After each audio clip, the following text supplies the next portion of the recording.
Study IQ IAS, अब तैयारी हुई अफोर्डेबल। बातचीत के दूसरे एपिसोड में आपका स्वागत है। पिछली बार हमने चर्चा की थी श्री बलविंदर कुमार से। आज हमारे साथ हैं श्री शशि शेखर। ये सचिव जल शक्ति रहे हैं, इसलिए आज इनसे हम जल की बात जरूर करेंगे। लेकिन उससे पहले आपका मैं स्वागत करता हूं। शशि, आप बिहार से हैं और आपका काडर तमिलनाडु था। बिल्कुल। तो जब आप बिहार से तमिलनाडु पहुंचे तो आपका शुरू में अनुभव कैसा रहा? थोड़ा डिफ़िकल्ट क्वेश्चन है ये, क्योंकि जिस स्टेट से हम गए थे वहाँ पर डेवलपमेंट के नाम पर तो बहुत ही कम काम हुआ था। तमिलनाडु जब पहुँचे और ट्रेनिंग के दौरान हमारे कलेक्टर कहते थे कि आप हर दिन विलेज जाइए। विलेज लेवल पर देखा कि हर विलेज में 2 टाइम बस पहुँच रही है, मतलब ऑल वे द रोड है वहाँ पे। ड्रिंकिंग वाटर पाइप से पहुँच रही है। ये आप वर्ष 1983-84 की बात कर रहे हैं? 1982 की बात कर रहे हैं। अच्छा, ओके। हर विलेज में प्राइमरी स्कूल, 10 विलेज पर एक secondary school, primary health centre, noon meal centre. Noon meal centre तो जब शुरू ही हुआ था, उस समय MGR ने इंट्रोड्यूस किया था। तो बेसिक इंफ्रास्ट्रक्चर जो विलेज में होनी चाहिए, हमने देखा कि तमिलनाडु में है, which was a contrast from Bihar. तो बड़ा अच्छा एक्सपीरियंस लगा। तो ये इस बात का द्योतक है कि इस देश में उस समय भी 80 के दशक में भी हमारे 2 देश थे। एक ऐसा देश जहाँ पे ये सब सुविधाएं नहीं थी और एक ऐसा क्षेत्र जहाँ पर ये सब सुविधाएं उपलब्ध थी। लेकिन एक व्यक्तिगत प्रश्न आपसे, तमिलनाडु में तो तमिल बोली जाती थी, तो आपको वहाँ भाषा में समस्या नहीं आई शुरू में बातचीत करने से लोगों से? शुरू में तो बहुत ही समस्या आई, लेकिन ये दिख गया कि आप गांव में जाकर अंग्रेजी बोलेंगे तो आप एक बेवकूफ़ लगेंगे। अच्छा। तो भाषा तो सीखनी ही थी, लेकिन एक चीज़ बहुत अच्छी लगी तमिलनाडु में कि आप अगर अटेम्प्ट टू स्पीक तमिल भी आप कर रहे हैं तो जनता बहुत खुश होती थी कि जनता आप सीख रहे हैं तो कभी भी आप पर हंसे नहीं आपके तमिल पर। अच्छा, आपसे कभी कोई शुरू में ऐसा भाषा के रूप में कोई गलती तो नहीं हुई कोई बड़ी? होती होगी, लेकिन किसी तरह से कम्युनिकेट कर लेते थे। मैं इसलिए पूछ रहा हूँ आपसे कि मेरा व्यक्तिगत अनुभव दूसरा था। मुझे जब मैं पुलिस में था पहले, तो मुझे तमिलनाडु काडर मिला था। शुरू में एक चर्चा में एक पुलिस के वरिष्ठ अधिकारी को तिरु के बजाय मैंने उनको तिरुडन कह दिया। तो मेरे से गलती हुई थी। मैं यही पूछ रहा था आपसे, कोई इस प्रकार की त्रुटि हुई, वहाँ गलती हुई शुरू में? अब हुई होगी, लेकिन किसी ने पॉइंट आउट नहीं किया मुझे। अच्छा, ये बताइए, जब आप मैं तो यूपी काडर में था और आप तमिलनाडु में थे, दोनों बिल्कुल ज्योग्राफिकली भी दूर हैं, डेवलपमेंटली भी दूर हैं। लेकिन ये मेरा दूर से अनुभव रहता था कि वहाँ पे जब सरकारें बदलती थी, DMK की सरकार आती थी, फिर ADMK की, और वर्चुअली ऑल्टरनेट करती थी, तो अधिकारी के रूप में आपको कुछ एडजस्ट करना पड़ता था? क्या होता था वहाँ पे अधिकारी के रूप में? तमिलनाडु की एक बहुत बड़ी समस्या हुई है ये 1991 ऑनवर्ड्स, जब से जयललिता की सरकार आई। इसके पहले MGR और करुणानिधि के बीच में भी ये प्रॉब्लम थी, लेकिन अधिकारियों पर इस लेवल का दबाव नहीं होता था जो कि जयललिता के आने के बाद हुआ। जयललिता के आने के बाद एक लार्ज स्केल चेंज होती थी। फिर करुणानिधि भी जब आए तो वो भी लार्ज स्केल चेंज करने लगे। तो मतलब फिर ट्रांसफर होते थे। आप अगर अच्छे पोजीशन पर हैं तो मतलब आप उस सरकार के नज़दीक हैं। अब अच्छे पोजीशन आप अपने मेरिट पे भी हो सकते हैं, अपने आपकी नॉलेज पे भी हो सकती है, आपके अपने काम पर भी हो सकती है। तो कोई ज़रूरी नहीं है कि आप उस पोजीशन पर पहुँचे कि आपकी अफिलिएशन उस पर्टिकुलर पार्टी से हो। ये लेकिन तमिलनाडु में एक अनफॉर्चुनेट डेवलपमेंट हो गया कि आप दिखने लगे कि उस पर्टिकुलर पार्टी को बिलोंग करते हैं। तो ये केवल ट्रांसफर तक सीमित रहता था? कुछ अधिकारियों के विरुद्ध कार्रवाई वगैरह भी होती थी? हम अपनी छोटी सी एक्सपीरियंस देते हैं। हम बहुत अर्ली एज में, 7th year of my service, हमें एक कंपनी का मैनेजिंग डायरेक्टर बनाया गया था। इसको तमिलनाडु मिनरल लिमिटेड कहते थे, टामिन छोटा नाम था इसका। ये बड़े हाई फाई कंपनी होती थी और इसमें ग्रेनाइट एक्सपोर्ट होता था। हमारे पहले जो थे 10 साल उस पोजीशन पे थे। IAS अफसर नहीं थे वो शायद MGR से बहुत नज़दीक थे, तो उस पोजीशन पे थे और समझिए कि हर 3-4 महीने पर विदेश घूमते थे। हमारी पोस्टिंग हो गई 7 साल की उम्र में, 7 साल की सर्विस थी हमारी। बैकग्राउंड एक ही था कि हम जियोलॉजी बैकग्राउंड था मेरा। ऐसा हुआ कि रिज़ल्ट बहुत अच्छा हुआ उस 2.5 साल के पीरियड में। जो कंपनी कभी भी प्रॉफिट नहीं दी। पहले साल हम लोग 2.5 करोड़ के प्रॉफिट दिखाए, फिर अगले साल 9 करोड़ के प्रॉफिट थी। 50% of the turnover was our net profit. फिर हम और आगे बढ़े तो ये समझा गया कि हम डीएमके गवर्नमेंट से नज़दीक हैं, करुणानिधि से नज़दीक हैं। जयललिता सरकार आई तो उठा के फेंक दी। और बाद में कुछ पुलिस इंक्वायरी भी हुई। अच्छा, एक बार एक सेक्रेटरी ने बुलाया कि भाई तुम्हारे अगेंस्ट में कुछ पुलिस वाले ने क्वेश्चन किया है, तो कुछ रेपुटेशन तब तक कुछ बन गई थी, तो शायद हमारे ऊपर ट्रस्ट हुआ होगा उनका। तो बोले कि ये फाइल है, पढ़ लो इसको, देखो कि क्या तुम जवाब देते हो। तो फाइल देखा तो दिख गया कि पुलिस ने ज़बरदस्ती उस पर लगाया था, गलत लगाया था। तो आई एक्सप्लेन टू हिम। फिर बोले कि जाके चीफ सेक्रेटरी को ही बताओ, तो चीफ सेक्रेटरी को जाके बता दिया हमने। तो खैर मैटर वहाँ पर दब गई। लेकिन मुझे 2 साल अपने बैच से बाद में डिस्ट्रिक्ट पोस्टिंग मिली, डिस्ट्रिक्ट कलेक्टर की।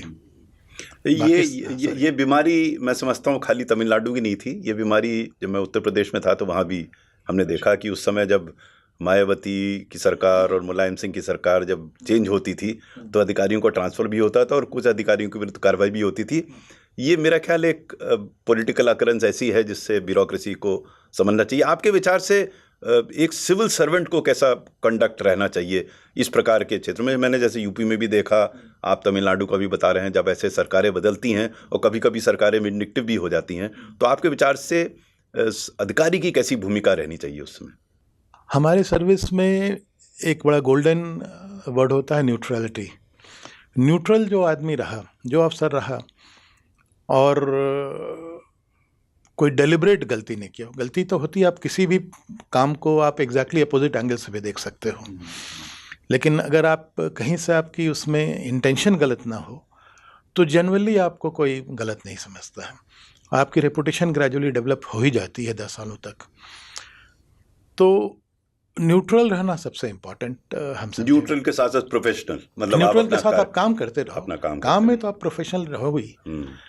लेकिन जहां आप अगर पॉलिटिकल लीनिंग दिखाना शुरू किए तो आपकी ट्रबल ज़्यादा होगी। तो आपके विचार से क्या तमिलनाडु में ऐसे अधिकारी रहे जिनको एक प्राइस पे करना पड़ा जो अगर वो न्यूट्रल नहीं रहे? बहुत से लोग जेल गए, तो हम लोग को पता था कि ये लोग सही नहीं है, सही काम भी नहीं किए हैं। तो आपकी राय में, चूंकि अब आप रिटायर हो चुके हैं और कई ऐसे लोग इस बात को सुन रहे होंगे जो कि सिविल सर्वेंट बनना चाहते हैं, तो आपकी राय उनके लिए, आपका सुझाव उनके लिए जो कि सिविल सेवक बनना चाहते हैं, क्या होगी? सबसे पहला तो जिस पोजीशन पे आप हो, टेन्योर तो हमारे हाथ में नहीं है, लेकिन कभी ऐसे होता है कि आप 2 साल 3 साल किसी पोजीशन पर रहते हो तो आप डिटेल समझो। नॉलेज किसी सब्जेक्ट का बड़ा इंपॉर्टेंट होता है।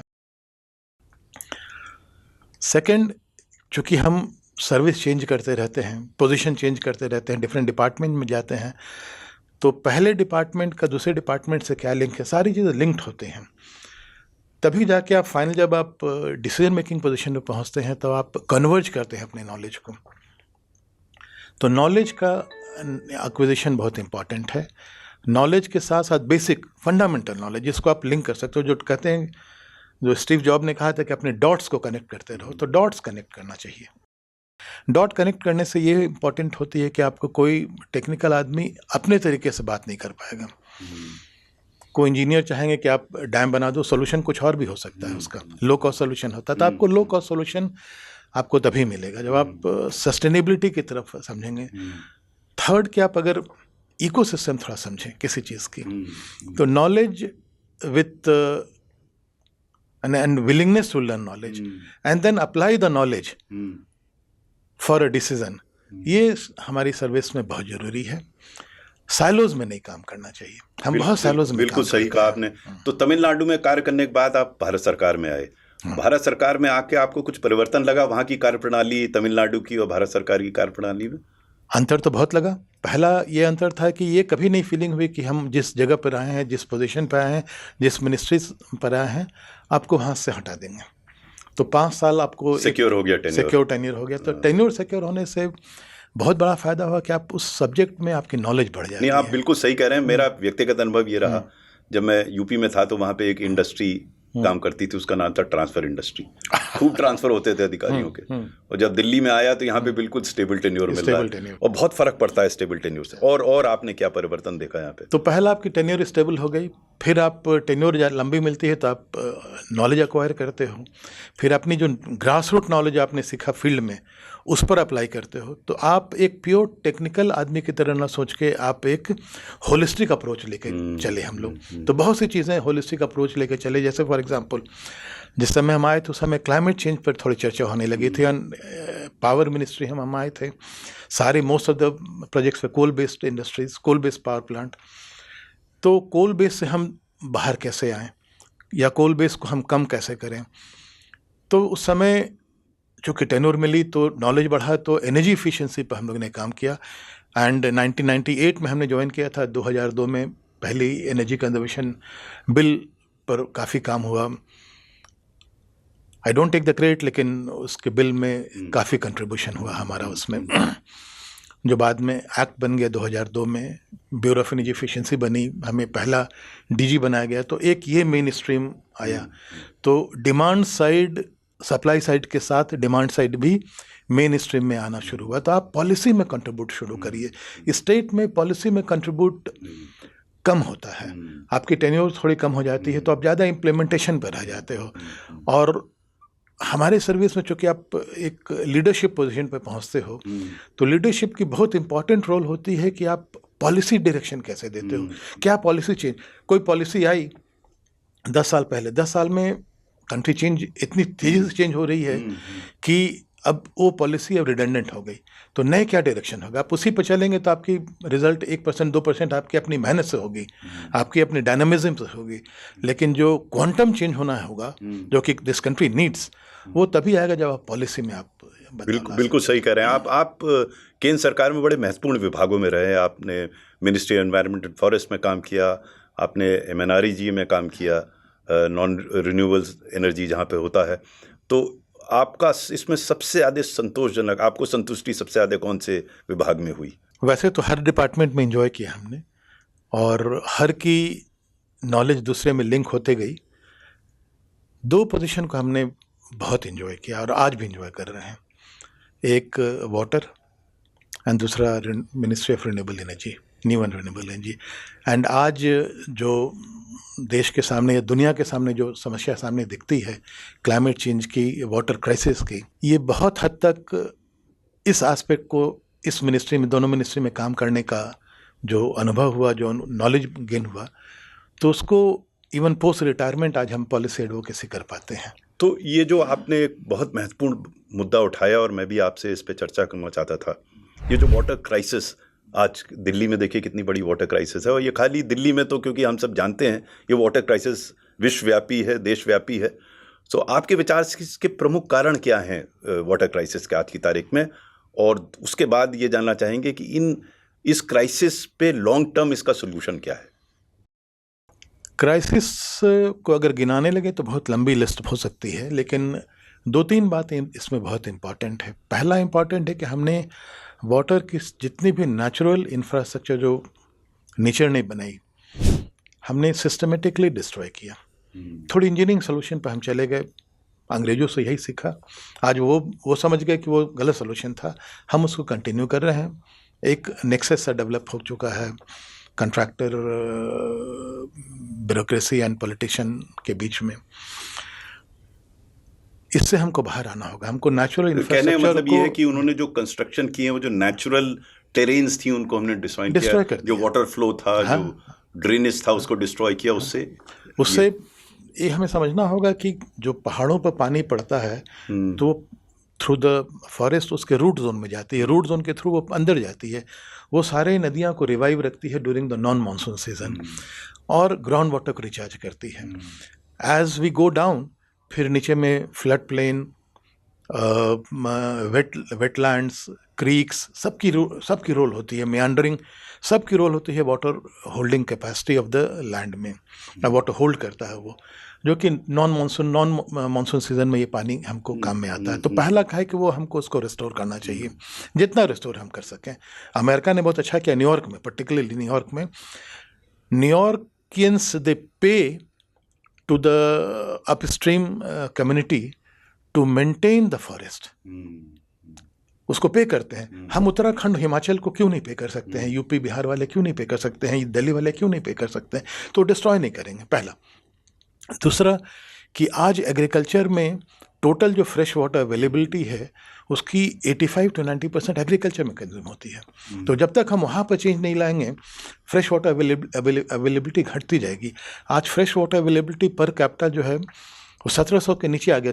1700 इज़ द थ्रेशोल्ड, उसके नीचे आया तो अब क्राइसिस में। हम 1400 पे हैं, 1470 के आस cubic metre per capita per year है, जो कि बाई 2030 से एक्सपेक्टेड टू गो टू 1400। हालांकि बहुत जेनरिक टर्म है, कहीं पर 200 भी है, कहीं पर 2000 है। तो हम 200 पर पहले ध्यान देंगे कैसे इसको ऊपर करें, टिक करें। तो एग्रीकल्चर में चेंज आना बहुत ज़रूरी है। हम क्यों राइस खाते हैं, क्यों हम सिर्फ वीट खाते हैं? बिकॉज हमें बताया गया वीट खाओ राइस खाओ, ये एक्चुअली हमारे हेल्थ पे इम्पैक्ट कर रहा है। Country has become diabetic country, it's a diabetic capital of the world, India. तो हमको इसे चेंज होना होगा। प्राइम मिनिस्टर ने मिलेट की बात कही, फूड डाइवर्सिटी की बात कह रहे हैं, इसको होना चाहिए। तो that is the second. Third, demand side management हमारे कंट्री में कभी कोई नहीं बात करते हैं। हम सप्लाई ओरिएंटेड इतना ज़्यादा हो गए हैं, हर चीज़ में लगता है कि रिबन काट लिया, क्योंकि वो एक बड़ी सी पिक्चर दिखती है उसको। डिमांड साइड में कोई पिक्चर नहीं दिखती है, किसी को बात करने की उसमें विजिबिलिटी नहीं दिखता है। तो डिमांड साइड बहुत इंपॉर्टेंट है। कैसे हमारे पास अगर पानी 100 लीटर ही है तो हम 300 लीटर की बजट नहीं कर सकते हैं। तो हम 300 लीटर की बजट करते हैं तो हमारी ग्राउंड वाटर आज जिस लेवल पर आ गई है, पंजाब देखिए इतना पानी है लेकिन वो कैंसर कैपिटल हो गया है कंट्री का। तो ये 3 चीज़ पर हमको तुरंत इमीडिएट ध्यान देना चाहिए। नहीं, बहुत सही फरमाया आपने। ये वाकई एक सीरियस क्राइसिस है, लेकिन आपको अगर मैं सही समझ रहा हूँ, ये ऐसी क्राइसिस है जो कि मैनेज की जा सकती है। अगर इस पर सही नीतियाँ बनाई जाएँ, उनका ठीक से क्रियान्वयन हो, तो निश्चित रूप से इसको हम कर सकते हैं। और ये अब क्राइसिस अब हमारे सामने खड़ी है, दिल्ली में हम फेस कर रहे हैं, बेंगलोर में अक्सर ये हम देखते हैं, सब सिटीज़ में हम फेस कर रहे हैं। और सिटीज़ के अलावा जो आपने सही फरमाया, जो पंजाब का हाल है जिस हिसाब से वाटर टेबल नीचे चला गया है, वेस्ट यूपी में जिस हिसाब से वाटर टेबल नीचे चला गया है, ये सब जिन्हें हम डार्क ब्लॉक्स कहते हैं, अगर हम इसको रिवाइव नहीं करेंगे आने वाले दिनों में और ही गंभीर समस्या आएगी। हम आपके बहुत बहुत आभारी हैं, आज हमारे साथ आप आए और बहुत अच्छी आपसे चर्चा हुई। बहुत बहुत शुक्रिया, धन्यवाद। हमें बहुत अच्छा लगा यहाँ आके और आप लोगों से बात करके। Thank you. Study IQ IAS, अब तैयारी हुई अफोर्डेबल।